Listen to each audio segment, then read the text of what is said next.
નમસ્કાર મિત્રો, આજે આપણે બનાવશું દાળ ઢોકળી એક અલગ જ રીતથી. તો સૌપ્રથમ આપણે દૂધ દાળ એક કુકરમાં બાફવા લઈ લીધી છે. એમાં હળદર અને મીઠું નાખી બાફવા મૂકી દેવાની છે. તો દૂધ દાળ આપણી બફાઈ જાય ત્યાં સુધી આપણે ઢોકળીનો મસાલો કરી લઈએ. તો ઘઉંનો લોટ અને ચણાનો લોટ લઈ લીધો છે. એની અંદર સ્વાદ અનુસાર મીઠું, હળદર, લાલ મરચું પાવડર, હિંગ, અજમા, તલ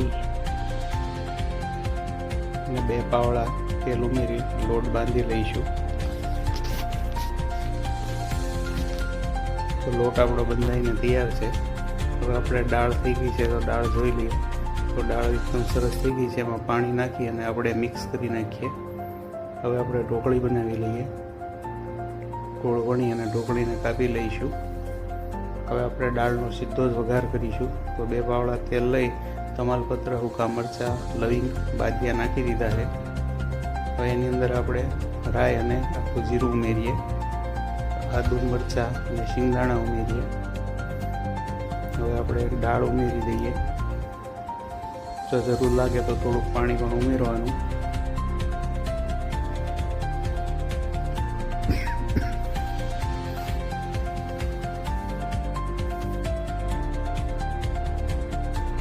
હવે આપણે મીઠો લીમડો ઉમેરીશું.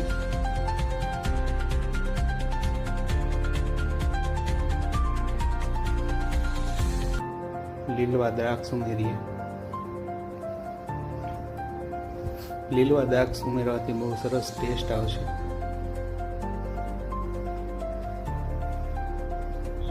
ટમેટા ઉમેરી દઈએ. હવે આપણે ઢોકળી વણી છે એ ઢોકળી બધી ઉમેરી દઈશું. મીઠું ઉમેરીએ સ્વાદ અનુસાર, હળદર, લાલ મરચું પાવડર,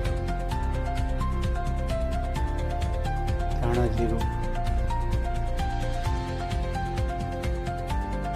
ગરમ મસાલો, ખાંડ ઉમેરીશું અને હવે 15 થી 20 મિનિટ ઉકળવા દઈશું. તો મિત્રો, આપણી દાળ એકદમ ઉકળી સરસ તૈયાર થઈ ગઈ છે. લીંબુનો રસ એડ કરીએ. ટોમેટો કેચઅપ એડ કરીશું થોડુંક, જેનાથી સ્વાદ ટેસ્ટ ખૂબ સારો આવશે. તો આપણી દાળ ઢોકળી બનીને મિત્રો તૈયાર છે. આવી દાળ ઢોકળી બનાવી તમે જરૂર ટ્રાય કરજો. મારી ચેનલ લાઇક, શેર ને સબસ્ક્રાઈબ કરજો.